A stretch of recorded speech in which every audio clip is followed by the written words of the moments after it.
ลายพี่น้องเลยโพสต์ลายจับมือเลยฟังกองมือด้วยไปกันเลยเอาพี่ก่อนไหมยิ่งยอมก็ได้จำนี่โคตรลายเลยจำเอาพี่ไหมอันนี้ผลงานเด้อนี่เด้อผลงานวันนี้เด้อของหน้าเด้อผลงานเท่าเด้อผ่านหลายอาจารย์สอนสุขอันนี้อยู่ที่หาดกอโพเนาะอยู่ที่เชียงบ้านคนทันนะครับตรงบ้านตัวสีนะพี่น้องเด้อโอ้งามหลายนี่นะปลาบอกอะไรมื้อมากินกันนะพี่น้องเด้อเดียวหลายโอเค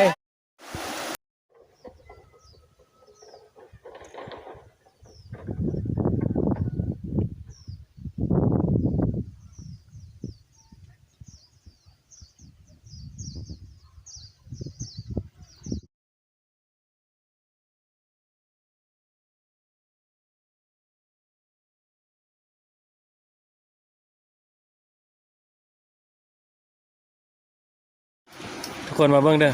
อันนี้เป็นกรรมวิธีในการแต่งกินของอาจารย์ยงเฮียนมอสนาปาเนาะมาลงชุมชนมากินข้าวปลาเนาะมาแม่อันนี้คักบ่โคตรคักเลยมันเห็นบ่อันนี้เป็นต้มปลาเด้ออันนี้เด้อต้มปลาแบบสมัยใหม่ต้มปลาแบบสมัยใหม่เด้อโอ้ตัวนี้เบิ่งดูคักเรียกว่าปลาบางใหญ่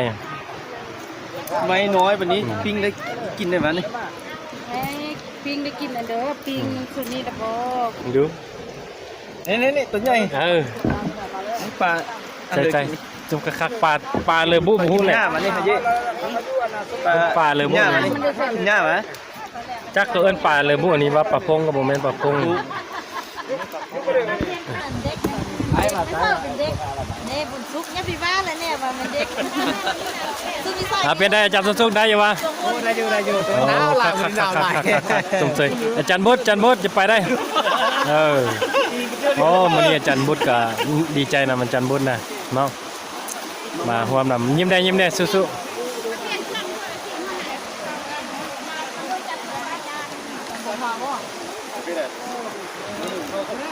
มาอาจารย์บุญลงลอยน้ำจากบ้านแล้วไหมน้าพดจัดที่วิจัยเราไหมมีหน่วยกู้ภัยมีกู้ภัยปตายแล้วนะหนาวน้อยเดียวเนาะจัดที่พอเนาะน้ำเลิกเฮงยันเองโอ้สิงป่าเยอะนั่นในครูมาอันนี้หัวหน้าในครูเลยหัวหน้าในครูมาแล้วนะจัดวันหัวหน้าในครูมาแล้วหัวหน้าในครูลงนั้นได้กองเขาจับเลยเขาปองอะไรเยือกองนะเขาเลยยังก็ฟิงไฟก่อนเหรอฟิงไฟก่อนอิ่มแล้วเมียกินอิ่มแล้ว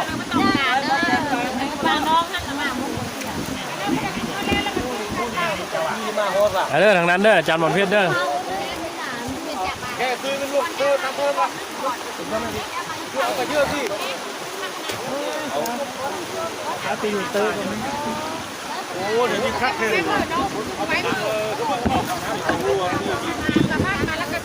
เขามันเที่ยวมาเขาจะเอามาครึ่งเขาบ้างเก็บเบื้องหน้าเขามาฮั่นละเย็บมาครึ่งเก็บเบื้องน้ำจะหากระเริ่มแห้งเลยน้ำความรู้ใน8 โมงกันเอากล้องเบี้ยมาล่ามป้าเอาแม่เลยเป็นกรรมวิธีในการต้มปลาคักขนาด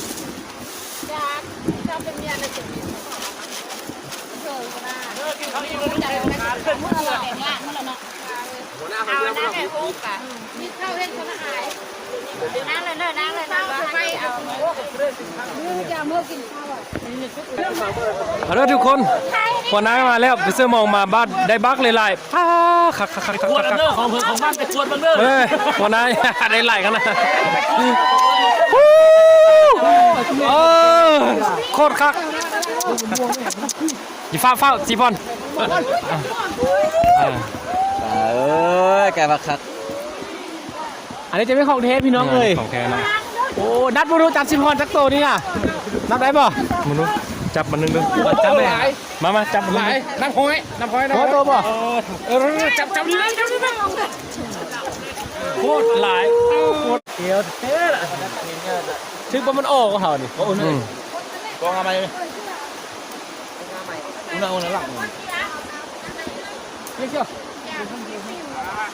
มันไม่กองแล้วอย่างเมื่อกี้นี่ปิ้ มีเบอร์อะไรไปแก้วก็เบอร์ไปก็คือ บ่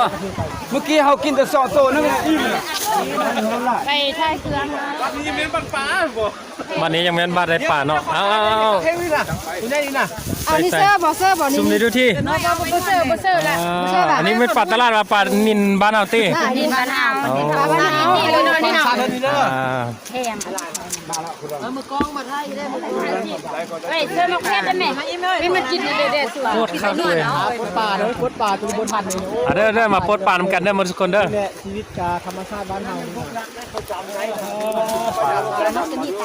บุมีผู้ดำห่วมนาเกีย ป่าซอยเด้อนี่เด้อ บ่อยู่นี่นะ ก็เซ็ตโอ้เนาะ 4 คน โอ้จับตัวทุกคนเซ็ตโอ้เลยนี่ สุกแล้วบ่ไอ้เลยสุกแล้วปลดออกมาไม่เอาไม่ปิ้ง เอาเด้อสร้างบ่คันบ่สร้างแล้วจี้เอาเลย อันนี้มันเบอร์ไม้ถึงหม้อหลายไก่มันอันนี้มันเบอร์ไม้มาจ้องแม่จุนันบังแบบปิ้งจมปลา บ่ได้พูดป่าบ่ได้พูด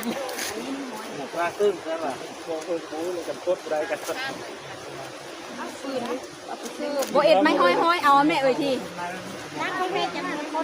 เอ็ดอันห้อยเอาน่ะ โอ้ได้ยำนี่เซ็ตโอ้แล้วเนาะ อ่ะมาเอาเสื้อสุดจานเอาปิ้ง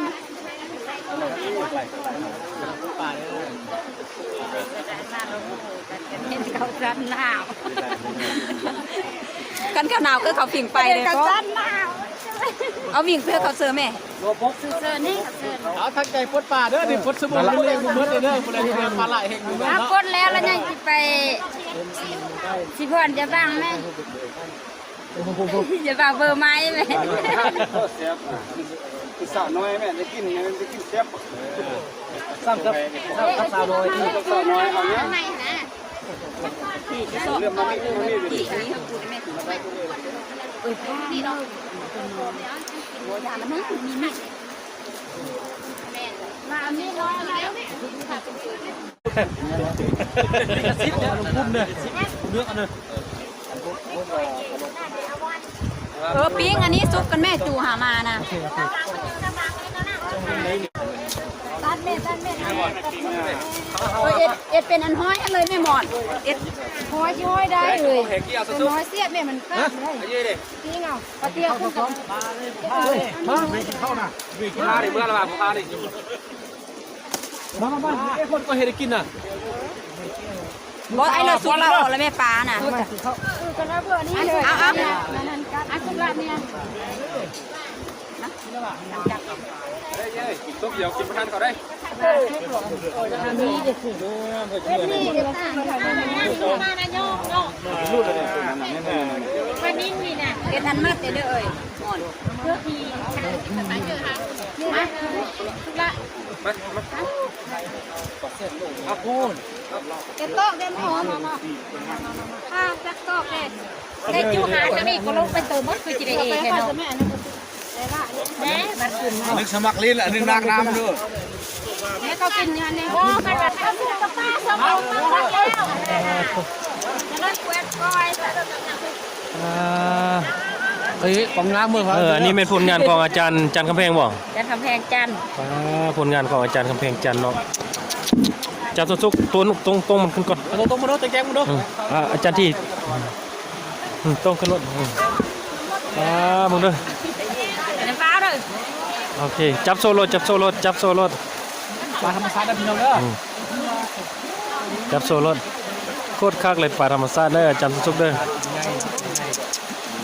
โอ้มื้อนี้ถือว่าหมานพอสมควรเนาะเมื่อกี้นี้ยูเคียนนี่บ่มีแต่ยูเตอร์น่ะหลายพอสมควรนะ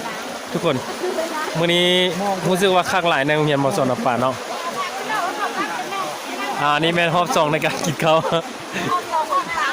รอบ2รอบ3ในการกินข้าวแล้วเด้อนี่ อันนี้ทำอะไรอยู่นะมัดกับเพื่อน ไอเพชรมานบ่ไอเพชรหนาววันนี้โอ้จัดเพชรจ้าเนาะ ป้าเรา ต้องมือปาก สู่ปันนินตัวนี้ตัวกินนี่นั่น เอาได้ไอเลี้ยงไอดาว เอาไว้ก็จะลูกปิ้งกันบ่ ให้เรือก็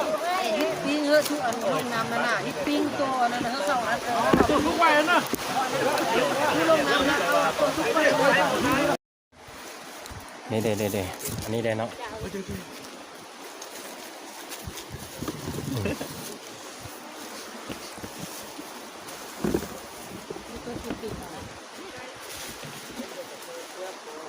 คนละแสบเนี่ยเดียวนะ จุนั้นคือบ่เห็นมากันเลยสนจุนั้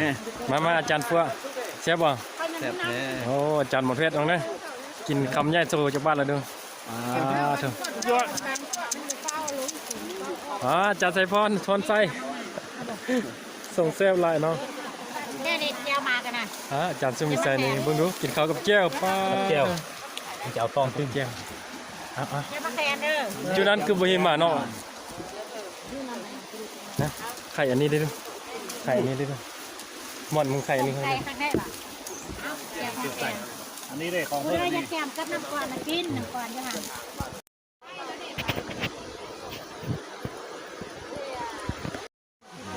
หา ไทยหัวหน้ากินข้าวเลย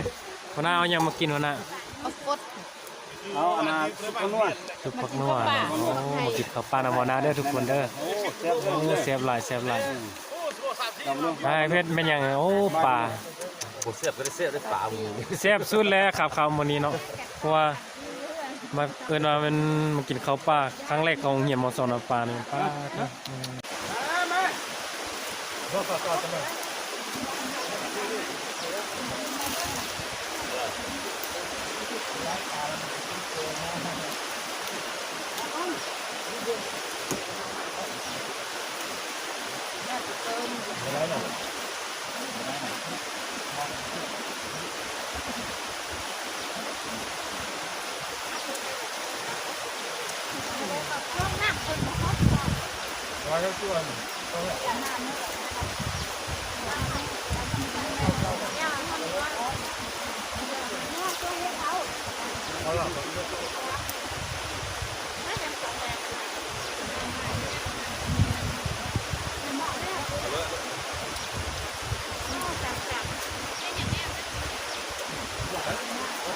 ป่าน้ำมันกันนะ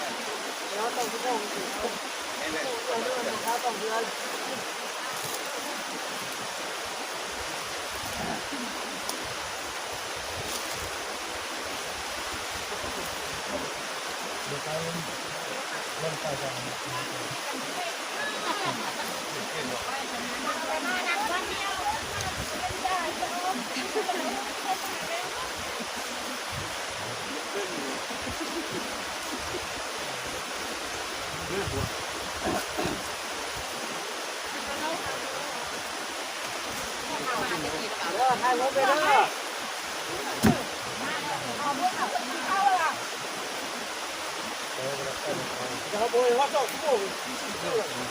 กินข้าวเรือละชั่วโมงเดียวนั่นกินข้าว2เรือ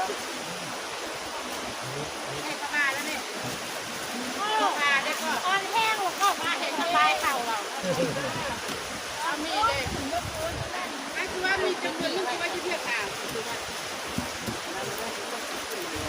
ดูภาพแบบคนนี้รุ่นละ เขาพูดแล้วไปกินเลย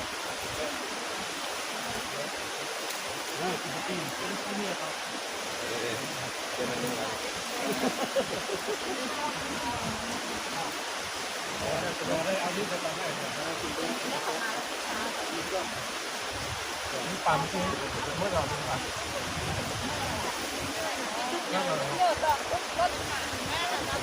นี่นะน้ำเย็นที่อยู่เป็นเราดิ เลยนะเอามา โอ้เสียบ อ่านไปแต่ละคนเลย ไปได้บรรยากาศไปได้ มาเด้อ โดนเนาะเปลี่ยนบรรยากาศแซ่บหลาย ไปได้อาจารย์นิดเนี่ยไปได้คักบ่บรรยากาศนี่นะ ยัดบ่ได้ประจวบเนี่ยจะเทือนึงเนาะวันนี้เยี่ยมบรรยากาศผ่อนคลายความมิตรความเมื่อยจากการเรียนการสอนเพราะว่าไปได้อาจารย์เบ้ไปได้ แซ่บหลายมาเริ่มมาทุกคนได้กินข้าวปลานำกันเนาะ ไปได้อาจารย์พ่อย่าโอ้ส่งเป็นตาเสียบเลยกินเลยแต่โดนบ่ยักเศร้า มันแซ่บหลาย แซ่บบ่ ไม่ให้อิ่มดู โอ้ไปได้อาจารย์บอลเพชรนี่ เนี่ยสุดยอด เออ cái bưng đá đến bưng có đấy mấy มีประสบการณ์ เป็นอะไรอัดชูผู้หญิงนี่ไปเลยแซ่บบ่ แซ่บหลาย เออคณะจุนี่แม่นทุกกินจุนี่เนาะแซ่บก็เป็นการผ่อนคลายความมิตรความเมื่อจากการเรียนการสอนเอาเป็นอะไรแซ่บบ่ แซ่บหลาย อันนี้เมาเลย มาได้กิน แซ่บนี่อาจารย์ดาวนี่อันจุกินละนี่เนาะนับบ่ได้แต่ว่าจุหากินแค่2คนนี่นะเป็นได้อาจารย์ว่านี่คักบ่หน้าปานใดติ พออยู่ได้ mà thằng như thế บิ้งลงมาทาง ยังหันเนี่ยบ่ หัดไก่หัดเนาะ ตาสุกบ้องเอาเย็นนั่นได้แม่น้ำแบบนั้น นี่ไปได้คักบ่บรรยากาศ บ่คักก็เลยหนาว เฮ็ดได้ลงบ่เฮ็ดได้ลงน้ำบ่นี่อันนี้กำลังปิ้งเพิ่นว่า มันดีดออกจากอันปิ้งนี่หมด เบิ่งป่ากับคนนี่ก็คือเจสมควรนั่นเดี๋ยวหัวหน้าลงน้ำแต่เช้าคัดเนาะ มองได้อันนี้น่ะ หัวหน้านำหน้าพาทาง บ่มีปลาละมดปลาละ ปลายังบ่เยอะเนาะโอ้นี่อาหารลงน้ำมาไม่ล่าสุดผู้เชี่ยวชาญลงน้ำมาได้ล่ะ ปลานี้ เป็นอะไรหน้าบ่ทางนั้นน่ะ ถ้าเอาห่างปลาคิงนี่ ได้ห้างบ่คิงเด้อ ถ้าห่างมันบ่ มาอาจารย์เจเป็นอะไรบนหน้าบ่ได้ที่ถ้าเอาปลาแล้วว่าม่วงก็บ่เห็นเอ้าจะเอาพูดละครับ คนตัวใหญ่คน อยู่ทางนั้นบ่ คนแม่ทางคนเฮ้ย นี่ เอาจักไปนะเชื่อเอา นี่นี่ความสุขปากก้อน ปลาธรรมชาติจากกับเพื่อนกันสองตัวหนึ่งแม่ แม่น ตัวนี้นะแม่เยอะเลยตัวนี้พูดแท้ มวนเนาะบรรยากาศ ตัวสีแดงหัวหน้าเป็นถุงยางเซาเด้อ เอาแปลงเสื้ออันนั้นแปลงเสื้อไฟไหม อันโตนะจานปิ้งบุกชุกเลยเสื้อถุงยาง หัวหน้าตัวสีแดงเส้นถุงยางเซา นี่อันนี้ล่ามเสื้ออัน ปลาเต็ดน่ะนะ ล่ามเสื้อปอง ไป เบียร์ กินปลาน่ะนะคนไทย ท่านก็แม่มี เอาปลาทีน่ะมันง่ายเสื้อดิมันเป็นใจก็เดินละ โอ้มึงบ่ซวยเลยมึงจะไม่เปรียบกูเลยยังต่อไป โอ้คักบรรยากาศเนาะ ที่ซุกจะแบบว่าน้องๆอันกล่องอันนี้เอาเสื้อเพิ่มเนี่ยนี่ไม่เผ็ดน้อย เกี่ยมปิ้งเกี่ยมจีเนาะ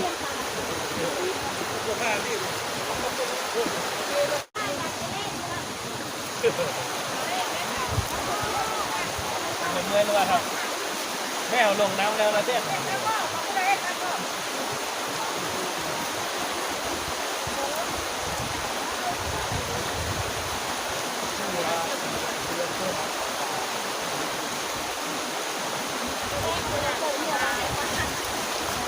เดินมาทุกคนก็กินข้าวอิ่มแล้วกำลังจะท่ายบึงถ้าเชื่ออาจารย์ไปคว้างแห่มาได้ปรับเมื่อย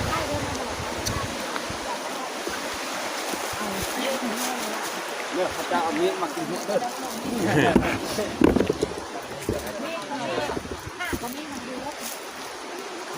มึงตบปลาใหญ่ๆเนาะแล้วบ่มบ้านก็ยังได้อยู่ได้นี่มึงดูอาจารย์เข้าไปสูบปลาใหญ่จากบ้านเลยดูสูบปลาใหญ่จับรถตัวบักใหญ่ๆเนาะข้างหลาย ข้างล่างก็ได้กินข้างๆก็ได้กินของ นี่เด้อันนี้ได้เนาะ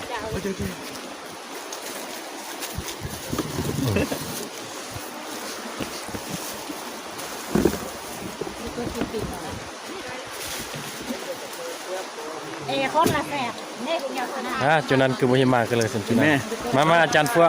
แซ่บบ่ แซ่บแท้ โอ้อาจารย์หมดเพชรตรงนี้กินคำใหญ่โซจากบ้านเลยดู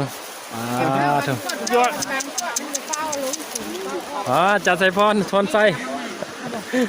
ส่งแซ่บลายเนาะ